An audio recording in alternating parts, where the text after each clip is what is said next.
Is it a good time to buy a house in Tampa, Florida? It's no wonder that I get asked this question a lot because I am a real estate broker at Realty One here in Tampa, Florida. My name is Amy Smith. If you had asked me this a year ago or 2 years ago, my answer would have been very different than it is today.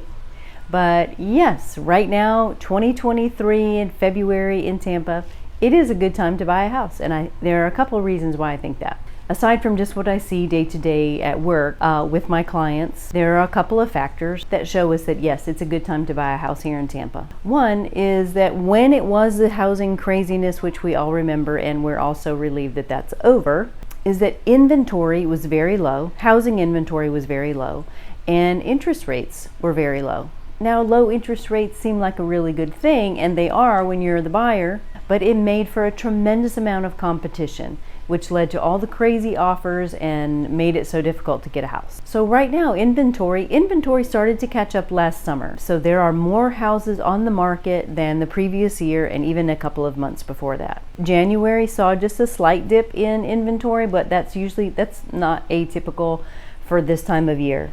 So inventory is back up.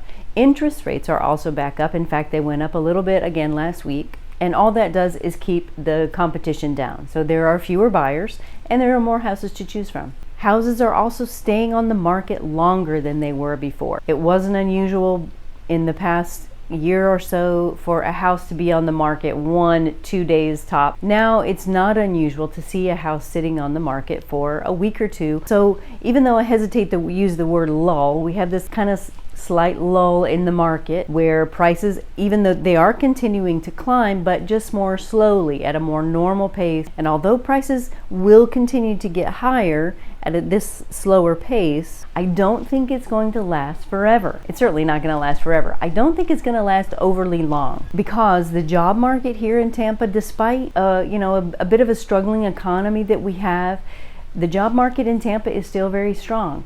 And irrespective of that, people are moving to Florida, whether they have a job or not. And a lot of people, of course, move here to retire. We know that Florida is a very popular place for people to move. So again, I don't think that this lull is going to last for long, which is another reason why now is a good time. If you've been thinking about getting into a house in Florida, specifically in the Tampa area, now very well could be the best time for you to do that. Real estate is generally accepted as a great long-term investment, which leads me to the end. If you have questions about anything, I'm here. Thanks for watching.